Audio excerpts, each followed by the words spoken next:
Hello friends, मैं Vinod Sharma welcome करता हूं आपका ब्रेन साइंस इंडिया और ब्रेन साइंस की दुनिया में। दोस्तों, आज का हमारा मेथड है जर्नी मेथड या प्लेटफॉर्म मेथड। ये एक ऐसा मेथड है जो आपको आपके आसपास की चीज़ें या आपके आसपास की दुनिया को ही आपका आंसर याद करने का ज़रिया बनाता है। यानी आप जहाँ हैं उसके चारों तरफ कुछ ना कुछ ऐसा है जो आपको या तो पहले से याद है या आपको दिखाई दे रहा है। इस तरह के प्लेटफॉर्म को आप अपने आंसर को याद करने के लिए या इन्फॉर्मेशन को याद करने के लिए अपना एक हुक या अपना एक मेंटल एसोसिएशन बना सकते हैं। आइए समझते हैं। मान लीजिए आप अपने घर में बैठे हैं और अगर आप अपने ड्राइंग रूम में बैठे हैं तो आपके ड्राइंग रूम में आपको चारों तरफ जो दिखाई देता है उसे आप ऑब्जर्व कीजिए क्लॉकवाइज या एंटी क्लॉकवाइज। और इस तरह से एक पर्टिकुलर डायरेक्शन में पूरे घर को ऑब्जर्व करने पर आपको बहुत सारी ऐसी चीज़ें मिलेंगी जो आपके मेंटल हुक्स या मेमोरी एसोसिएशन का काम आपके लिए कर सकती हैं।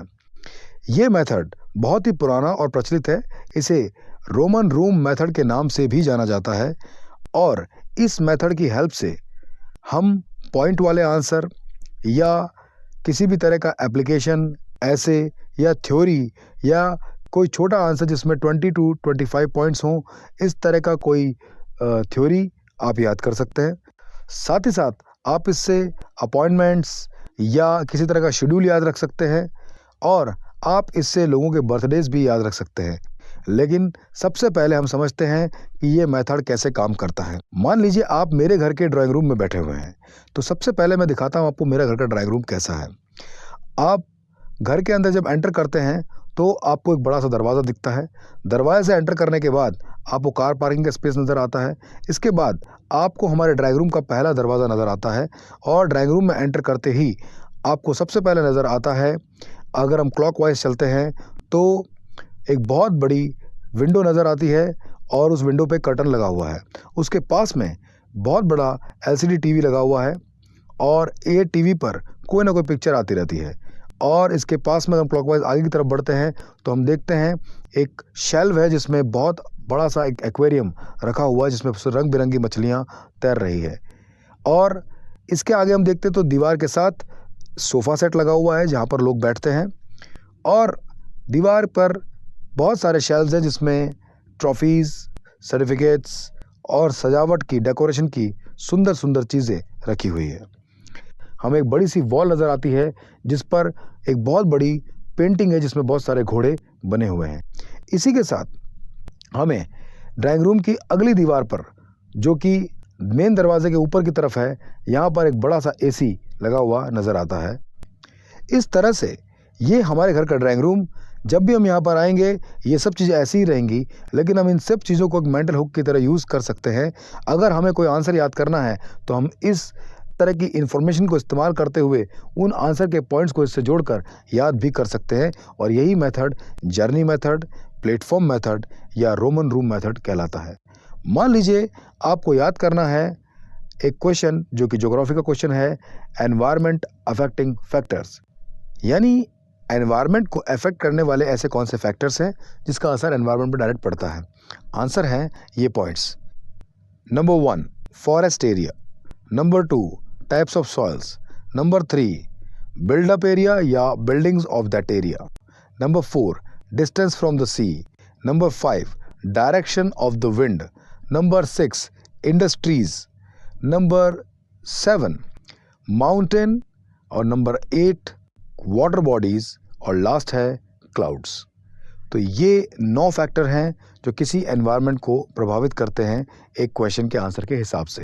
अब मान लीजिए ये आंसर हमें याद करना है, तो एक तरीका तो है हम इन्हें रटें और दोहराएं और एक तरीका है हम अपने आसपास के ही एनवायरनमेंट को, आसपास की ही चीज़ों को इस आंसर से जोड़ने के लिए एक मेंटल हुक या एक एसोसिएशन बना सकते हैं।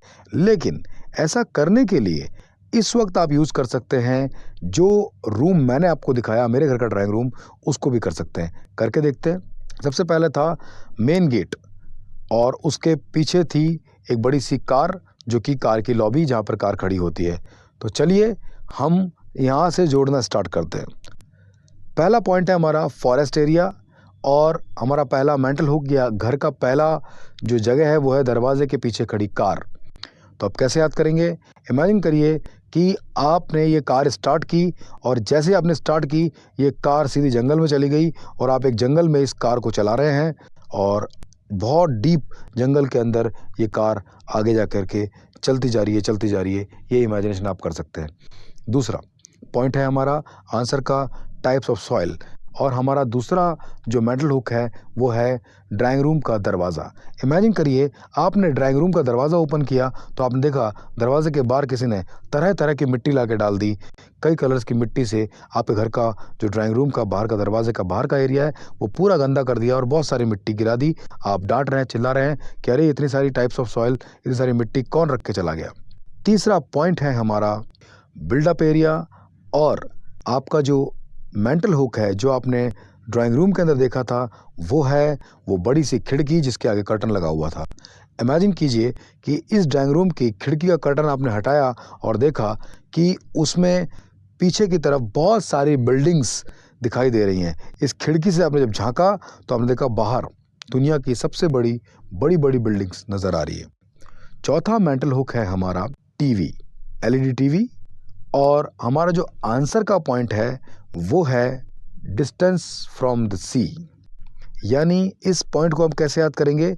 इमेजिन कीजिए कि टीवी आपने ऑन किया तो आपने देखा एक बहुत बड़ा समुद्र उस टीवी में दिखाई दे रहा है, उसका पानी निकल के बाहर टीवी से निकल के ड्राइंग रूम में गिर रहा है। ऐसा रिडिकुलस आप बनाएंगे तो जल्दी आपको याद होगा। यानी टीवी से समुद्र, और आप देख रहे हैं कि ये समुद्र बहुत दूर तक फैला हुआ है, इसकी डिस्टेंस बहुत ज़्यादा है, यानी डिस्टेंस फ्रॉम द सी आपको इस चीज़ से याद आ सकता है। इसके बाद अगला पॉइंट है आपका एक शेल्फ जिसमें रखा हुआ है एक्वेरियम, और आपके आंसर का पॉइंट है इसमें that is direction of the wind. Imagine कीजिए कि एक्वेरियम के अंदर पानी में मछलियाँ तैर रही हैं और आपने एक बहुत बड़ा फ़ैन ऊपर लगा दिया ताकि उससे मछलियों को हवा मिलने लगे, और जैसे तेज़ी से हवा मछलियों के एक्वेरियम पे गिरने लगी, मछलियों की डायरेक्शन बदल गई, मछलियाँ अलग अलग डायरेक्शन में डर के मारे भागने लगी। यानी डायरेक्शन ऑफ विंड की वजह से मछलियाँ या एक्वेरियम में डिस्टर्बेंस हो गया। इस बात से आपको ये याद रहेगा कि जो अगला पॉइंट है वो एक्वेरियम से डायरेक्शन ऑफ द विंड याद आ सकता है। अगला पॉइंट है आपका इंडस्ट्रीज़, और आपका मेंटल हुक या ड्राइंग रूम में जो अगला एसोसिएशन है वो है आपका एक सोफ़ा जहाँ पर सब लोग बैठते हैं। इमेजिन कीजिए कि सोफ़े के ऊपर बड़े बड़े इंडस्ट्रियलिस्ट बैठे हुए हैं।